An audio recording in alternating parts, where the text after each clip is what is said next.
In 1908, archaeologists pulled a skeleton from a workers' cemetery near the Valley of the Kings. Male, approximately 35 years old.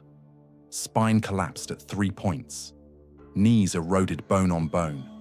Teeth ground to near nothing. 2 healed skull fractures that should have killed him.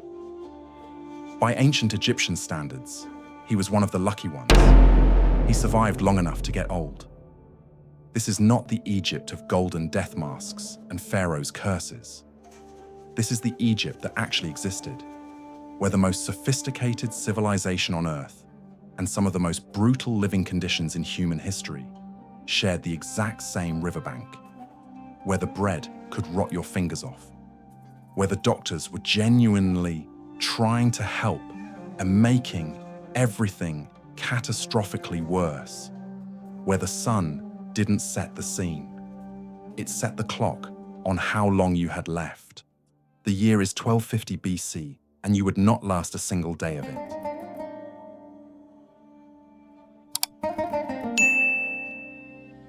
Picture this. Thebes is the most powerful city on Earth, capital of the New Kingdom. 100,000 people packed along both banks of the Nile. Pharaoh Ramesses II rules an empire from modern Syria to Sudan, so vast that some of the men administering it have never seen its edges. The temples of Karnak and Luxor rise from the east bank like stone mountains. The Valley of the Kings waits on the west, silent, half-finished, already swallowing its dead. But what was it actually like to spend a single day here? Not as a pharaoh, not as a high priest in white linen with gold at his throat, as an ordinary person, a worker, someone whose name was never carved into any wall. Using AI trained on archaeological evidence, skeletal analysis, ancient medical papyri, and excavated worker settlements, we've reconstructed what 24 hours in ancient Egypt truly looked like. Not the gold, not the grandeur, not the afterlife promises painted across tomb walls built by men who would never be buried in them. The real Egypt, the heat that arrives before dawn and never leaves. The bread on your table that could blacken your fingers and kill you slowly. The Nile, your god, your calendar, your water supply, and your open sewer simultaneously. The physician who pressed raw animal liver against your infected eye and meant every word of it as medicine. That Egypt. Let's step back 3,300 years. The sun hasn't risen, but the heat is already here. By 5 a.m., temperatures in Upper Egypt are climbing past what most modern humans experience as a comfortable afternoon. By 8 a.m., above 35 degrees Celsius in the shade. By midday, there is no shade worth speaking of, and you're about to spend the entire day outside. You wake on a mud brick sleeping platform built into the wall of your single-room house. Walls of dried Nile mud, thermally brilliant in theory, overwhelmed by reality before noon. Packed earth floor, palm log roof, no glass windows, just small openings set high in the walls, designed to catch whatever breath of air the Nile Valley offers before the day turns hostile. You go to the door. The Nile is there. Brown, slow, enormous, so fundamental to your existence that the Egyptians had no separate word distinguishing life from the river itself. It is your water source, your agricultural engine, your highway, your protein supply, your calendar, and your god all at once. Right now, it is Shemu harvest season, low water. The flood will return in Akhet, depositing the black silt that makes the desert bloom. Miss the flood, and you starve. Too much, and your village drowns. Priests track it obsessively with Nilometer's stone columns, measuring water levels against previous years, predicting harvests, telling Pharaoh whether Egypt eats or collapses. You don't need a Nilometer. You have been reading this river your entire life. You walk to the Nile with a clay jar. This is not pastoral. This is the first daily negotiation with your survival. The river in 1250 BC would fail every modern water safety standard. Agricultural runoff, human waste from upstream settlements, animal carcasses, the biological output of every village between you and the source. The Egyptians understood certain water made you sick. They did not understand why. Germ theory is 3,000 years away. What they knew was the Nile gives life. The Nile also kills you. Both simultaneously, no alternative existed. Schistosomiasis was endemic here. A parasitic flatworm whose larvae live in freshwater snails emerge into the water and penetrate human skin on contact. You don't need to drink it. You need to touch it. Wade a shallow crossing to reach your field. The larvae enter through your feet, migrate to your bloodstream, mature in your liver and intestines, and begin laying thousands of eggs, daily eggs that cause progressive organ damage for years as they force their way out through your tissues. Paleopathologists have found calcified schistosoma eggs in mummy tissue samples at frequencies suggesting this wasn't occasional affliction. It was the baseline condition of Nile life. Ancient Egyptian medical papyri describe a condition called abdominal aortic aneurysm, blood in the urine, with such routine familiarity that scholars believe it was accepted as a normal stage of male maturity. An entire civilization had normalized the symptoms of a chronic debilitating parasite because they had never known a world without it. You fill your jar, you carry it home on your head, a skill encoded in your body since childhood, documented in the skeletal record by compressed cervical vertebrae in women's spines, the bony signature of a lifetime of load-bearing. You don't think about it. You have never not done this. Now, breakfast, the bread comes out, and this is where your day turns on you in ways you cannot see. Bread is Egypt. Scholars estimate Egyptians drew 50 to 70% of their calories from grain-based foods, emmer wheat and barley, ground into flour, baked into dense flat loaves over open fires. Construction workers at royal sites received 10 loaves daily as part of their wages. Bread was currency. Bread was survival. Bread was also regularly trying to kill you, not through spoilage, through the grinding itself. Your grain is processed on a saddle quern, a curved stone over which a heavy upper stone is pushed by hand, usually by women, kneeling for hours every day. Brutally effective at producing flour, equally effective at introducing fragments of the grinding stone into every batch. Quartz grit, sand, particles harder than tooth enamel and too small to notice while eating. Dental analysis of Egyptian remains from Amarna, Deir el-Medina, and Giza consistently shows enamel wear so severe that people in their 20s and 30s had teeth ground near the gum line. Not decay, abrasion, from eating stone with every meal of their lives. Abscesses formed where worn enamel exposed the pulp cavity. Jawbone infections spread. A tooth infection in 1250 BC without antibiotics kills you through sepsis. And then there was the grain itself, ergot. The fungus claviceps purpurea infects grain in damp storage conditions. Ground into flour and baked, it produces ergotamine. In its gangrenous form, ergotism begins with burning in the extremities. Then blood supply to fingers, toes, hands, and feet begins to fail. Tissue dies, blackens, falls away. In medieval Europe, this was called Saint Anthony's fire and killed tens of thousands. Egyptian grain storage, sealed mud containers against desert heat for months, was precisely the environment where ergot thrives. You are eating your bread this morning. You have no way of knowing whether today is the day those factors have aligned against you. You eat. You go to work. You are not a pharaoh. 90% of ancient Egypt's population worked the land or served whoever owned it. Your hands are calloused.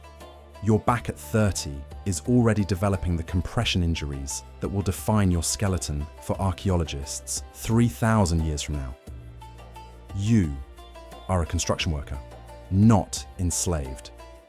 A free man fulfilling your corvée obligation, paid in rations, housed in a workers' village, organized into named gangs with foremen and a grievance system. Ostraca found at Deir el-Medina record workers striking in the reign of Ramesses III when rations arrived late. Ancient Egyptians organized the world's first recorded labor strike. Over bread and onions, documented. Right now, it is midday, above 40 degrees in direct sunlight. You are hauling limestone blocks for yet another temple. Ramesses II is building to himself. Hundreds of kilograms per block, dragged on wooden sledges, water poured on sand ahead to reduce friction. This technique appears in a tomb painting at Deir el-Bersha, dated to 1900 BC, one of the earliest depictions of applied lubrication engineering in human history. Statistically, if you are 30, you have approximately 5 more years. Skeletal analysis of Giza workers shows compressed lumbar vertebrae, stress fractures in feet and ankles, arthritic deterioration in shoulders and knees, consistent with decades of heavy labor beginning in adolescence. They were looked after. The work still destroyed them. You haven't felt right for 3 days. Fatigue first, then a cycling fever. Last night it spiked, and you sweated through your linen until the mat was soaked. Malaria. Plasmodium falciparum. The most lethal malaria parasite was present in ancient Egypt. DNA analysis of mummies, including Tutankhamun, has confirmed malarial infection. The Anopheles mosquito, breeding in irrigation channels and slow Nile backwaters, delivered this parasite into human bloodstreams with relentless efficiency. You don't know what malaria is. You know the fever cycles. The Egyptian medical papyri document this accurately describing recurrent fevers with periodicity matching Plasmodium falciparum's 48-hour reproductive cycle. They couldn't see the parasite, but they saw the pattern. Egyptian physicians were careful, observant people working in complete absence of the theoretical framework that would eventually explain what they were watching. So, they treated what they could see. The physician arrives. He is not a charlatan. The Ebers Papyrus, compiled around 1550 BC, contains 700 remedies organized by symptom and condition. Egyptian physicians understood the heart's circulatory role. Their honey-based wound care has been validated by modern research. Honey inhibits bacterial growth. They were right, but Egyptian medicine drew no line between pharmacology and magic. Incantation was not superstition bolted onto real medicine. It was considered a genuine mechanism. The god you were invoking was as real a therapeutic agent as the willow bark in the same prescription, both administered simultaneously. For the eye infection developing alongside your fever, your physician prescribes a poultice of raw animal liver, held against the eye. You are pressing bacterially contaminated tissue against an already infected eye in a pre-antibiotic world where infections routinely progress to blindness. The most educated medical practitioner available has told you this is correct. The flies are everywhere. Trachoma, a bacterial eye infection spread by flies, still. The world's leading cause of preventable blindness was endemic in ancient Egypt. Caused by chlamydia trachomatis, it is chronic and progressive, eventually turning the eyelid inward so lashes scrape the cornea with every blink. Scarring, blindness. Scholars estimate up to 90% of Egypt's rural population was affected to some degree. Your physician is doing his best. His best is giving you a secondary infection. You thank him. The sun drops. The darkness in ancient Egypt is total in a way your modern body has never experienced. No ambient light, no city glow, no streetlights. When Ra descends below the western horizon to battle the chaos serpent Apophis through the underworld, a battle the priests understand, is literally, actually happening. Right now, the world goes completely black. You have a small clay oil lamp if you can afford the oil. The flame is the size of your thumbnail. It illuminates approximately nothing. And in the dark, things are moving. Egypt has 35 species of scorpion. The fat-tailed scorpion, Androctonus australis, carries venom causing cardiovascular and respiratory failure. Scorpions shelter at night in sandals, folded clothing, mud brick crevices. The medical papyri devotes significant space to scorpion sting treatment spells to the goddess Serket, whose amulets were worn by children, because scorpion stings were common enough to require divine first response. You shake out your sandals before putting them on. You have done this your entire life without thinking about why. Your children sleep on their mats. You have 4. 1 in 3 children in ancient Egypt died before age 5. That is not a statistic in your house. It is a number you have already lived. The small grave at the village edge. The name you no longer say aloud. You pray, not metaphorically. Practically, Taweret, the hippopotamus goddess, fierce protector of childbirth, stands in clay above where your youngest sleeps. Bes, the dwarf god, lion-faced, is carved into the doorpost. These are not decorations. They are functional. Your medical system, security system, and insurance policy combined because in 1250 BC, luck alone is not a survivable strategy. Outside, the Nile moves in the dark. Nile crocodiles growing to 6 meters, in numbers modern people struggle to comprehend.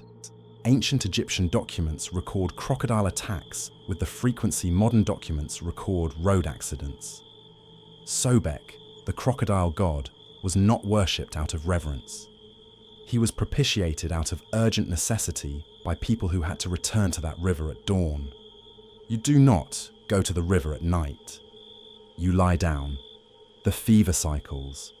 Your back carries the grinding ache of stone hauling since before sunrise. The lamp oil runs out. The flame drops. The room goes dark. You listen to your children breathe.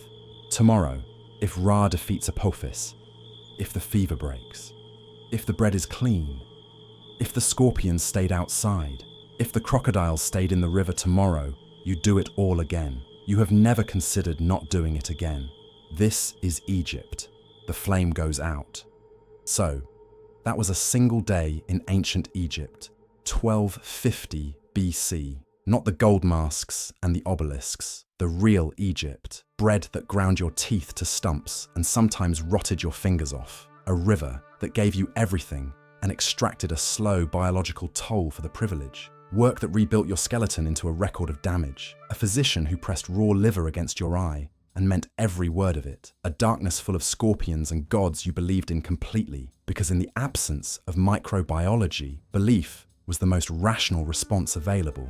And yet, this civilization lasted 3,000 years, longer than any empire before or since, longer than the entire span of recorded Western history, from Rome to today. They were not stumbling through ignorance. They invented hieroglyphics, papyrus, and the 365-day calendar you still use. The Great Pyramid at Giza, built 1,200 years before this day, remains aligned to true north within 1/15 of a degree, achieved with bronze tools and human labor. Their astronomical observations seeded the Greek scientific tradition, that seeded the Arab mathematical tradition, that seeded the European Renaissance. Their honey-based wound care is validated by modern pharmacology. The worker in that 1908 cemetery, collapsed spine, worn teeth, healed skull fractures, never saw the inside of a temple, never attended a royal feast. The monuments he helped build carry no trace of his name. He had Taweret above his child's mat and a lamp that ran out of oil before midnight. He got up the next morning and did it again. His civilization built for eternity and succeeded beyond any reasonable measure. He built for tomorrow and hoped that was enough. Both things were true. Same riverbank, same brutal sun. 3,300 years later, we are still finding their fingerprints on everything we think we invented ourselves. Thanks for watching. These reconstructions take months of research, cross-referencing medical papyri, skeletal analysis, archaeological reports, and ancient texts to get as close as the evidence allows to what life actually felt like on the ground, in the heat, beside the river. If this is the kind of history you're here for, hit subscribe and drop a comment below. What ancient civilization should we step into next? What single day from the past would you most or least want to survive? As always, we'll see you in the past.